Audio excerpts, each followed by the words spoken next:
அப்போ வெளியில இருந்து 2 குரல் கேட்டுச்சாம். தங்கச்சியும், அக்காவும் இந்த குரல் கேட்டு வெளிய வந்து பார்த்தாங்களாம். அப்போ 2 அமானுஷ்ய உருவங்கள் இருந்துச்சுங்களாம்.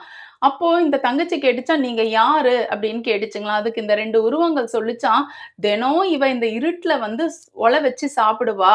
அப்ப இவளோட சேர்ந்து நாங்களும் சாப்பிடுவோம். இன்னைக்கு ஏன் நீங்க விளக்கு ஏத்துனீங்க? எங்களால உள்ள வந்து சாப்பிட முடியலையே." அப்படின்னு சொல்லிச்சுங்களாம்.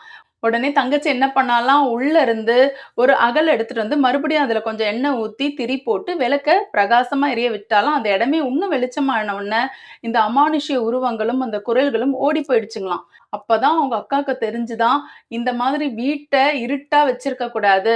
இருட்டிட்ட உடனே வீட்ல விளக்கு ஏத்தணும். வீட்ல விளக்கு ஏத்தாம இருட்டா இருந்தா, இந்த மாதிரி பூதம், பிசாசுகள் வந்து தொந்தரவு பண்ணும் அப்படின்னு தோணுச்சுங்களாம். இந்த குட்டி கதையிலருந்து நம்ம ஒரு விஷயம் தெரிஞ்சுக்கலாங்க. பேயும் கிடையாது, பிசாசும் கிடையாது. இது கதைக்காக நானு பேய், பிசாசுன்னு அந்த கேரக்டர்ஸ் வச்சு சொல்றேன். ஆனா, அந்த காலத்துல மின்சாரம் கிடையாது. அப்போ விளக்கு ஏத்தாம ஒரு ஒலைய வச்சாங்கன்னா, அதுல பூச்சிகள் எதுனாலும் விழலாம். அத சாப்பிட்ட மக்கள் இறந்து போகலாம். அதனால தான் அந்த காலத்திலே என்ன சொன்னாங்கன்னா, "விளக்கேத்து, இருட்டிட்ட உடனே வீட்ல விளக்கேத்துன்னு" சொன்னாங்க. எந்த மத மக்களா இருந்தா என்னங்க, 6 மணிக்கு மேல வீட்ல விளக்கேத்துறதுன்றது ஒரு நல்ல விஷயம். அது நமக்கு எப்பவுமே ஒரு பாசிட்டிவ் எனர்ஜிய குடுக்கும். இந்த குட்டி கதையிலருந்து நம்ம இத தெரிஞ்சுக்கலாம். இந்த பேய், பிசாசு இதெல்லாம் இந்த குட்டி கதையில வருது. இதெல்லாம் ஒரு கற்பனை கதை தான். இதுல இருக்கிற ஒரு நல்ல விஷயத்த நம்ப எடுத்துக்கணும். இந்த குட்டி கதை உங்க எல்லாருக்கும் பிடிச்சிருக்கும்னு நெனைக்கிறேன். அடுத்த குட்டி கதையில உங்கள சந்திக்கிறேன். நன்றி, வணக்கம்.